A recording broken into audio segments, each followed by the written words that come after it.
evening. It's Friday, January 17, 2020 here in Cebu City. I'm Cherry Ann Lim, and here's all you need to know in NewsBits tonight.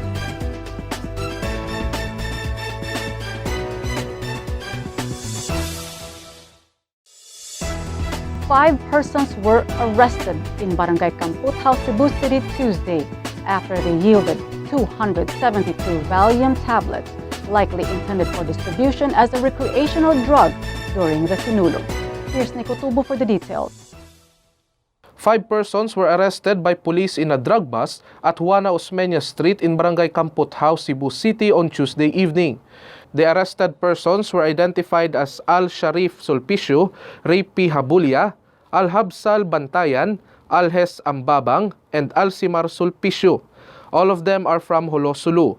The suspects yielded 272 valium tablets and 11 morphine sulfate worth 42,450 pesos. According to Informational Web Guide Addiction Center, valium is most often prescribed to relieve anxiety, muscle spasms, and seizures. But valium can also be an addictive drug. Addiction to it can progress quickly if the drug is used in a way not directed by a doctor. Cebu City Police Office Intelligence Branch Chief Randy Caballes said they believe that the suspects are selling valium due to the upcoming Sinulog Festival. CCPO Officer in Charge Engelbert Soriano said, even though valium is a legal drug, it can only be used with a doctor's prescription.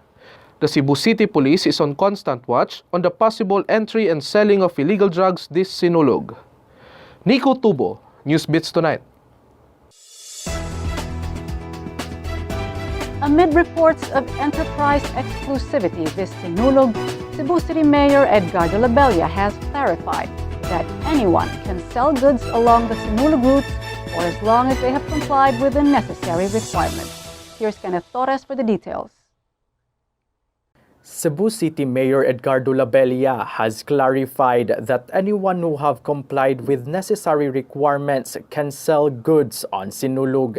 Labella's pronouncement came after learning that the Sinulog Foundation Incorporated, through its marketing arm, entered into an exclusive contract with San Miguel Foods Incorporated. However, Labella admitted that he cannot intervene with the exclusivity contract between the SFI and San Miguel Foods as it is a private matter. But the mayor said anyone can sell as long as they have permit from the City Market Division and proof of payment from the City Treasurer's Office for the special permit. He added that the SFI has no powers to confiscate goods, emphasizing that there should be freedom of enterprise. He also advised Sinulog organizers not to undertake any exclusivity contract anymore to avoid issues. SFI Executive Director Elmer Labella said, all sponsorships and marketing works are done by a third-party marketing group. He also clarified that they did not put pressure to the marketing group to reach a certain amount of income. Meanwhile, the mayor has directed Cebu City Police Officer in Charge Engelbert Soriano to apprehend those who will sell liquor within the 100-meter radius of the Sinulog Grand Parade route. Kenneth Torres, NewsBits Tonight. More stories in NewsBits Tonight after this short break.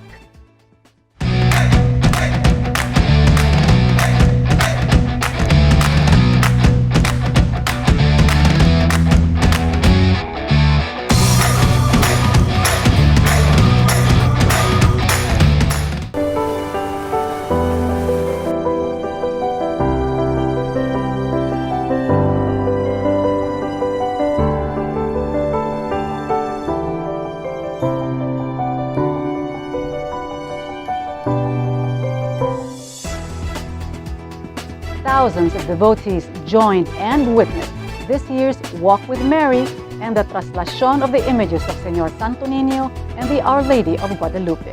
Here's Chari Coronel for the details. Like the stars in heaven, Cebuanos' faith shone brightly during the Walk with Mary foot procession early Friday morning. Police said some 300,000 devotees joined the activity. Event Commander Police Lieutenant Colonel Frankie Jingo Lugo said even before the image of Our Lady of Guadalupe was transported to Fuente Osmeña, thousands of devotees already showed up at the National Shrine of Our Lady of Guadalupe. The procession started around 4 a.m. from Fuente Osmeña to the Basilica Minore del Santo Niño. Thousands of personnel from the Philippine National Police and the Bureau of Fire Protection were stationed along the route to ensure peace and security. When the image of Our Lady of Guadalupe arrived at the Basilica, a Holy Mass was celebrated by the pastoral team leader of Guadalupe Parish, Reverend Father Ilio Sueco. After the Mass, the images of the Señor Santo Niño and Our Lady of Guadalupe were transported to the National Shrine of St. Joseph in Mandaue City. Around 2,000 devotees welcomed the images of the Señor Santo Niño and Our Lady of Guadalupe during the traslación. The images will reside at St. Joseph Parish until 11 p.m. tonight, before they will be transported to Lapu-Lapu City for the fluvial procession tomorrow. Chari Coronel, NewsBits Tonight.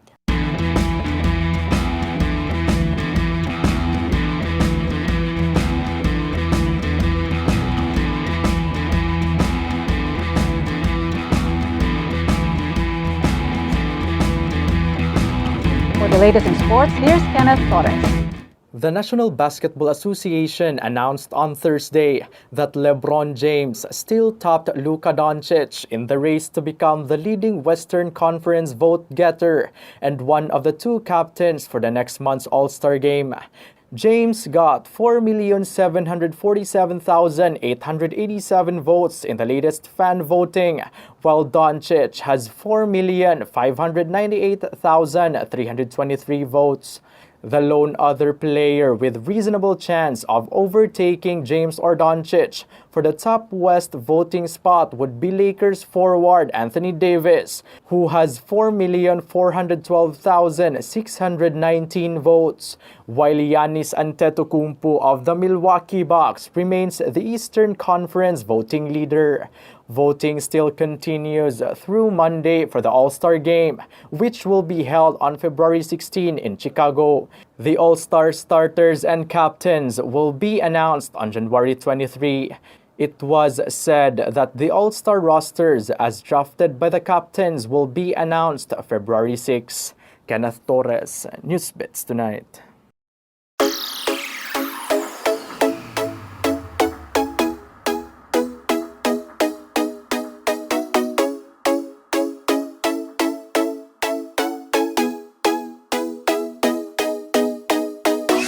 Here's the latest entertainment news with Chari Coronel.